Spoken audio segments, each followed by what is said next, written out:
ఇక మొత్తం మీద అయితే నిన్న మున్సిపల్ ఎన్నికలు అయితే ముగిసినాయి. అటో ఇటో పంచాయతీలు జరగకుండా ఏదో జరిగి మున్సిపల్ ఎన్నికలు అయితే అయిపోయినాయి ఓటింగ్. ఇక కొన్ని జాగాలల్లా ఇటు సంగారెడ్డిలా నిజామాబాద్లా అటు అరవింద్ ఏమో పోలీస్ అధికారులను యూజ్లెస్ ఫెలవులు అని ఇష్టానుసారంగా మాట్లాడిండు. ఇటు జగ్గారెడ్డి కూడా అదే రీతిలో మాట్లాడిండు. వాళ్ళు ఒక ప్రభుత్వ ఉద్యోగులు, వాళ్ళకు రాజ్యాంగం తరపున ఉద్యోగం వచ్చింది, వాళ్ళ విధులు వాళ్ళు నిర్వహిస్తే వీళ్ళు రాజకీయ నాయకులు వాళ్ళని తిడుతురు. అరవింద్ చూడుర్రి.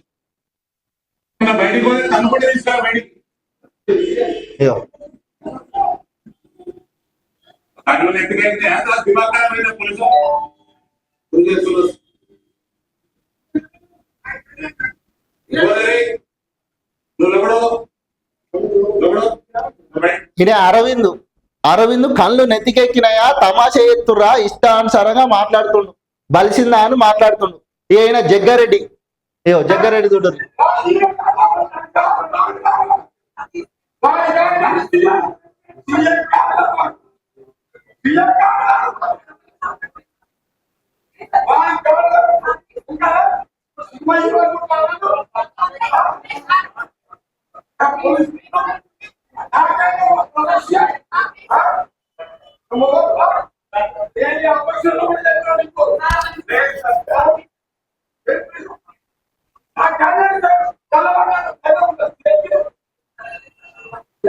చూసిరా, వీళ్ళు రాజకీయ నాయకులు, ఎమ్మెల్యేలుగా, మంత్రులుగా ఉన్నారు. అటు అరవింద్ కూడా అసలు రాజ్యాంగము ఓటు హక్కు ఇచ్చింది.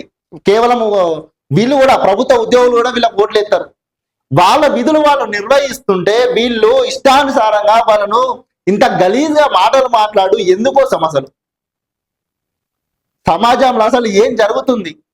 రాజకీయ నాయకులకు, పోలీస్ అధికారులు కూడా అసలు ఎవరో ఒకరిద్దరు ఈ రాజకీయ నాయకులు వద్దస్తులు అడుగుతారు, కానీ ఈ ఎవ్వరిని కూడా వద్దస్తు వలకకుండా మీ జీతం మీద ఆధారపడి మీకు నచ్చినట్టుగా మీరు డ్యూటీ చేసుకుంటే ఇట్లా మాట్లాడిన వాళ్ళని ఎంబటే తీసుకుపోయి లోపటేయాలి. ఒకవేళ ఇదే పరిస్థితులల్లా సామాన్య ప్రజలుంటే మీరు ఏ పని చేస్తారు? నిన్న వాళ్ళు ఉన్నారు కాబట్టి ప్లీజ్ మీ దండం పెడతాం సార్ అని చెప్పి బతిమలాడుతున్నారు. మీరు ఇట్లా బతిమలాడాల్సిన అవసరం లేదు కదా. రాజ్యాంగంలో ఏది రాసి పెట్టలేదు కదా. రాజకీయ నాయకుడు వస్తుందంటే ఆ రాజకీయ నాయకుడు ఏం చేసినా మేము చేతులు పట్టుకొని నిలవాల్సినది రాజ్యాంగంలో ఏదో రాసి పెట్టలేరు కదా. మీకు ఇచ్చారు కదా, మీకు ప్రభుత్వం ఉద్యోగం ఇచ్చింది, ప్రభుత్వం మీకు జీతం ఇస్తుంది. మీరు ఏ నాయకుడి కోసం పని చేయాల్సిన అవసరం లేదు కదా. రాజకీయ నేతలారా, ఎక్కడైనా సరే, వీళ్ళని కాదు, రాష్ట్రంలో ఏ నాయకుడైనా సరే పోలీస్ అధికారుల మీద దౌర్జన్యాలకు పాల్పడే హక్కు మీకు ఎవరిచ్చిండా? అసలు ఏమన్నా రాజ్యాంగంలో రాసి పెట్టుందా?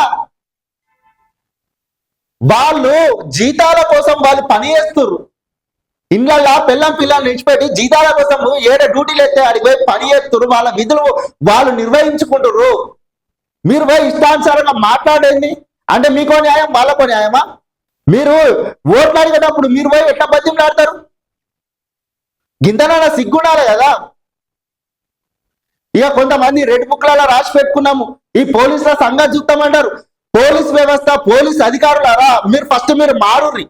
మీరు మారి ఈ రాజకీయ నాయకులకి, ఈ దొంగలాంటి కొడుకులకి ఎవరికి వటస్తు బలకకుర్రి. అప్పుడు కొంతమంది ఉన్నారు సిన్సియర్గా డ్యూటీ చేస్తారు. సిన్సియర్గా డ్యూటీ అయితే వాళ్ళని తీసుకొని ట్రాన్స్ఫర్ చేస్తుర్రు. అట్లా సిన్సియర్గా డ్యూటీ అయ్యిర్రి. ఈ నాయకులకు ఎవరికి భయపడకుండా పోలీసుల మీద ఎవరు తిరగబడితే వాళ్ళు తీసుకొని లోపడయ్యిర్రి. ఎంత పెద్ద రాజకీయ నాయకుడైనా సరే అప్పుడు జనాలు మీకు సపోర్ట్గా నిలబడతారు. ఏంది ఇష్టానుసారంగా వాళ్ళని తిట్టురు, బలిసిందా అనరు, అరే సిఐ అనడు, ఈ గలీజ్ మాటలు ఏంది? వాళ్ళు కేవలం కాకి చొక్కా వేసుకొని విధులు నిర్వహిస్తున్నారు. వాళ్ళకు వాళ్ళ అధికారుల, పై అధికారుల నుంచి వాళ్ళకు వాళ్ళ గైడ్ లైన్స్ ఉంటాయి. వాళ్ళు ఈయన గైడ్ లైన్స్ బ్రేక్ చేస్తే మీ పరిస్థితి ఏంది? లోపల తీసుకొని ఏతే పలగొడతారు మొత్తం ఏం లేకుండా. కొంతమంది పోలీసు వ్యవస్థలో ఉన్నటువంటి అధికారులు ఎవరైనా సరే ఈ రాజకీయ నాయకులకు వతాస్తు పలుకుడు బంద్ చేసి నీతి నిజాయితీగా డ్యూటీ అయ్యిర్రి. ప్రభుత్వం నుంచి వచ్చే జీతానికి తీసుకోరి మీరు. అప్పుడు ఏ రాజకీయ నాయకుడు కూడా మీ దగ్గరికి రాడు. ఫలాని సిఐ అయినా, ఏసీపీ అయినా, డిఎస్పీ అయినా ఎవరైనా వాళ్ళ దగ్గరికి పోవాలంటే వణుకు పుట్టాలి. వాళ్ళు వినరు అనే ఉద్దేశం రావాలి. కొంతమంది అధికారుల పేరు చెప్తే ఇప్పటి కూడా దడలు పెట్టుకుంటా చుచ్చు పడుతుంది ఒక్కొక్కరికి. అట్లా మీరు కూడా మెదులుర్రి, ఈ నాయకుల చేతిలో మాటలు పడకుర్రి. మీకు ప్రభుత్వం నుంచి జీతాలు వస్తున్నాయి, బెనిఫిట్స్ వస్తున్నాయి కాబట్టి మీ పనేందో మీరు చేసుకోర్రి. రాజకీయ నాయకులు, రాష్ట్రంలో ఉన్నటువంటి రాజకీయ నాయకులారా, ఈ వీళ్ళని కాదు, ఈ సంగారెడ్డి విషయం, నిజామాబాద్ విషయం పక్కన పెట్టి రాష్ట్రంలో ఎక్కడ జరిగినా సరే ఏ రాజకీయ నాయకుడైనా సరే పోలీస్ అధికారుల మీదకి ఇష్టానుసారంగా ఓకుర్రి.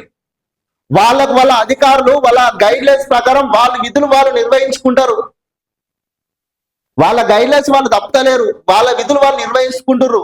మీరు మాత్రం ఇష్టానుసారంగా గలీజ్ గా మాట్లాడి వాళ్ళను మనోవేదాలకు గురి చేయకుర్రి. ఎందుకంటే వాళ్ళు కూడా కష్టపడి ఉద్యోగం తెచ్చుకుర్రు. మీరు కూడా ఎట్లా కష్టపడి రాజకీయ నాయకుడు అయ్యిర్రో, ఎమ్మెల్యేలు ఎంపీలు ఎట్లా అయ్యిర్రో వాళ్ళు కూడా కష్టపడి ఉద్యోగం తెచ్చుకుర్రు. మారి మీరు ఎట్లా అంటే ప్రజలకు ఉపయోగపడే పనులు చేయరు, కానీ ప్రజాస్వామ్యంలో ఉండి ఇట్లా అధికారుల మీద దౌర్జన్యాలు చెలాయించద్దు. అధికారంతో నేను ఎంపీనో నేను ఎమ్మెల్యేనో ఏదో ఒకటి అనుకొని ఇట్లా అధికార దుర్వినియోగంతో అధికారుల మీద దౌర్జన్యం చెలాయించద్దు.